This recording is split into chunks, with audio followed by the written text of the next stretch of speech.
Rachel? I need to speak to you about something. Hey, Wilfred, what's up? You're on the way to work right now, right? Did you forget something? No, I quit my job. What? I handed in my notice a little while back. What? What the hell are you talking about? You still have a sleep? Why would you make such an important decision without telling me? Because if I told you I was thinking of quitting my job, you would have probably been opposed to it, right? Duh, obviously. And you would have asked me the reason I wanted to quit, wouldn't you? Of course I would have. Right? That's why I quit without telling you. There are so many things wrong with this, I don't even know where to begin. Well, why did you quit then? Well, about that, you see, what happened is... I found true love! Excuse me? My new partner's the daughter of the CEO of a certain company. She made me a coffee when I met her for the first time when I became sales manager for the project with that new client. That became the spark that grew into the burning fire of passion that is our love. When I asked about her family, she told me she was an only child. That means her father expects her to marry someone who will become CEO of his company one day. So what? You're divorcing so you can marry the daughter of a CEO? Doesn't that just make you a gold digger? No, it wasn't like that. It just so happened that the woman I fell in love with has a CEO for a dad. I didn't even find out until a while after. I love her, and she loves me. Our love is the essence of purity itself. I hope you can somehow understand and be happy for the two of us and give us your blessing. I seriously don't even know where to start. You have a son, for crying out loud! What about Peter?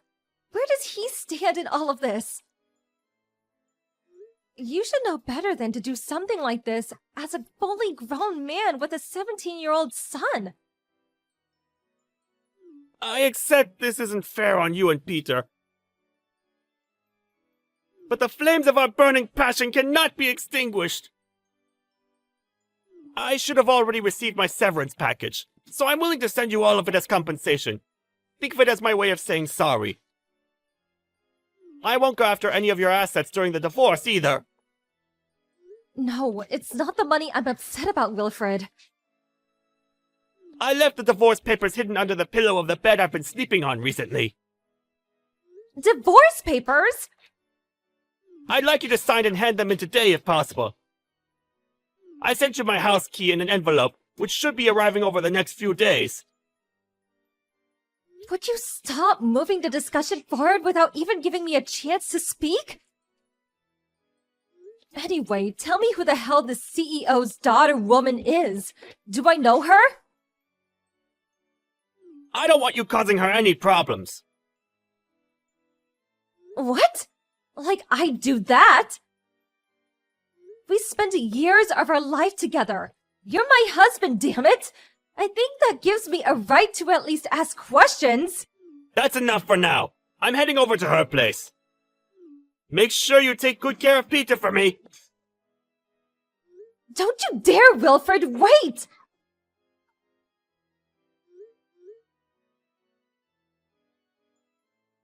How dare you end the discussion when you feel like it without letting me say my piece? Ugh, I barely recognize you anymore. Rachel, are you there? Huh? Anya? I haven't heard from you in ages. What's up? Will you please do something about this? This? Wilfred is your husband, right? Sorry, I don't follow. What's going on? He stood outside my house as we speak, and he won't stop shouting! What? What is he shouting? I floated down like a petal on the breeze to be with you, who shines more brightly than anyone else across the earth or the seven seas. The day has come when our love may finally blossom before all men, no longer fearing what other may think, being stopped by nothing or no one ever again. I hereby swear on our eternal love, my precious darling, my honey dove. I think I'm gonna be sick. Please help me, I'm begging you. I'm so sorry to speak about your husband in this way, but from the bottom of my heart, this is the cringiest thing I've ever seen. Besides, it's getting late and he's bothering the neighbors. He's creeping me out big time and I need it to stop. Please do something, anything. Look, you see, the thing is, Anya, me and Wilfred got a divorce. What? He divorced me out of nowhere over text message just this morning. When I realized he'd even prepared the divorce papers so they were ready to be handed in after I'd signed them, I soon understood. There was absolutely no stopping him.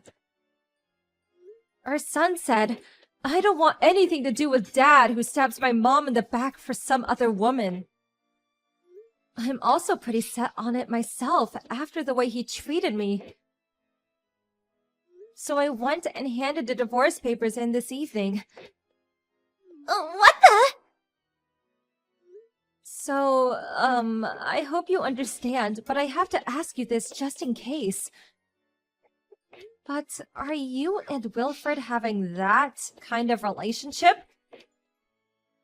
No, we are absolutely not! Wow, that was a fast reply. You know I got married 6 months ago, right?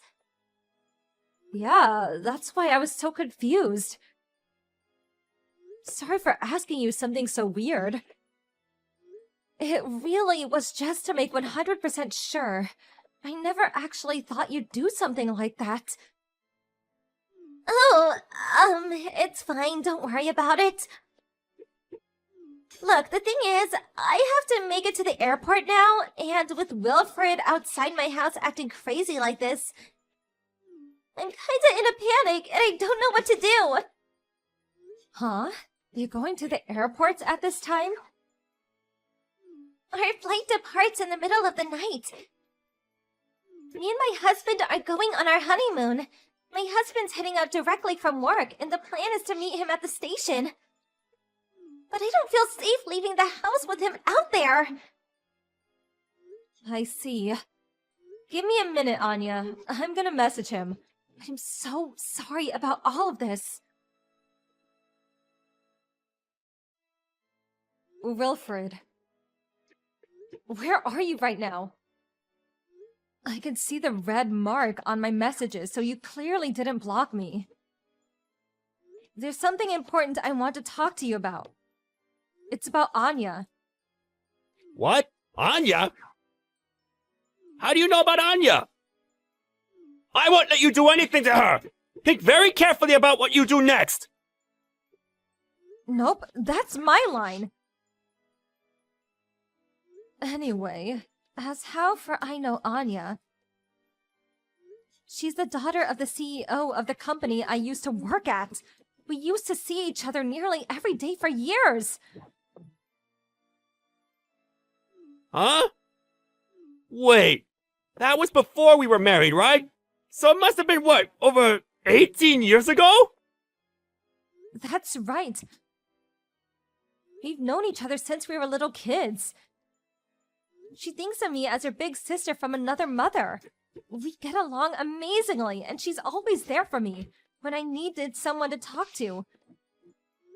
Despite not having seen each other in a while, we're still in regular contact. Really? This is a seriously weird coincidence. Now putting that aside, more importantly, Wilfred, Where the hell are you right now? And what the hell are you doing to Anya? That poor woman. What am I doing? What do you mean? I just proposed, that's all.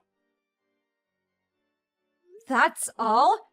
You make it sound normal. What the hell are you doing bothering her at this time of night? Me and you are divorced now. I had to let Anya know how I truly feel about her as soon as possible, day or night, rain or shine. Me and her are soulmates, you know? Have you ever heard the term disturbing the peace? You're causing a nuisance to the neighbors. The police will probably come if you don't cut it out soon. Don't talk silly. Not a person alive could call my emotion-filled, dramatic declarations of undying love a nuisance. This is a thing of beauty. The neighbors are probably being moved to tears as we speak. If anything, they'll probably all be out on the streets soon, clapping and cheering in unison, breaking down in fits of emotion, giving their blessings for the birth of a new love. God, I can just picture you loitering outside her house with a smug, self-satisfied look on your face. Right? So does that mean you'll be giving us your blessing too, Rachel? No, I was insulting you. Huh? Here's the thing. Anya is already married. Huh? The fact that you and her haven't even exchanged contact details should really tell you something. No! Me and Anya are soulmates! No, that's entirely a mistaken assumption on your part. You're jumping to the wrong conclusion. Making a dangerous misunderstanding of the highest order. What? No! I was at Anya and her husband's wedding. Paul's a great guy who I've known for a while, and the two of them are very much in love. Huh? No, that doesn't make sense! Anya made me a coffee and smiled at me! In that moment, I felt the love in her gaze! That kind of intensity can't be faked! I see. So that's where your dangerous misunderstanding of the highest order sprouted from. Wrong! I'm not misunderstood! Me and Anya are in love! There has to be some explanation! He must have forced her to marry him! Oh God, is my sweet honey flower in danger? Oh, yeah. And then there's the issue of who's set to inherit the role of CEO at Anya's dad's company. Aha! That's it! I'm going to be the next CEO! Of course she's going to choose me! This is the ultimate proof of mine and Anya's love! Nope. Sorry to have to break this to you, but Anya herself is set to become CEO within the next 2 or 3 years. Huh? Which is why, Wilfred, you won't be getting a look-in. Ah!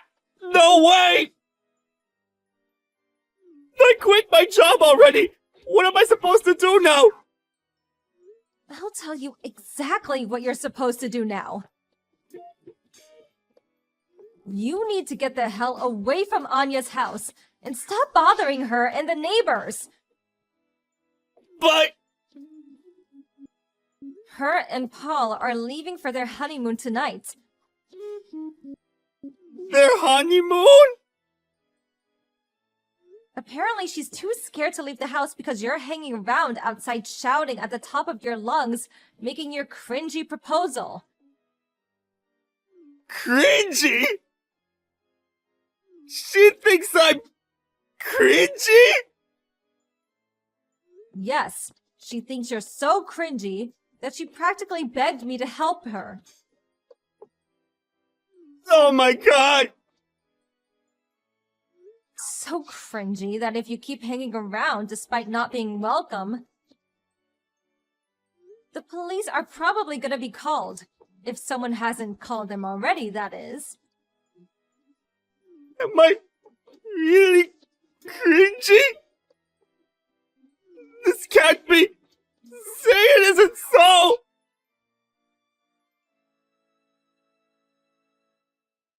Anya told me that peeping through a crack in the curtains, she saw my ex-husband's expression suddenly shift to one of terror as he hightailed it out of the neighborhood. I was so pleased he knew when to give up, or so I thought.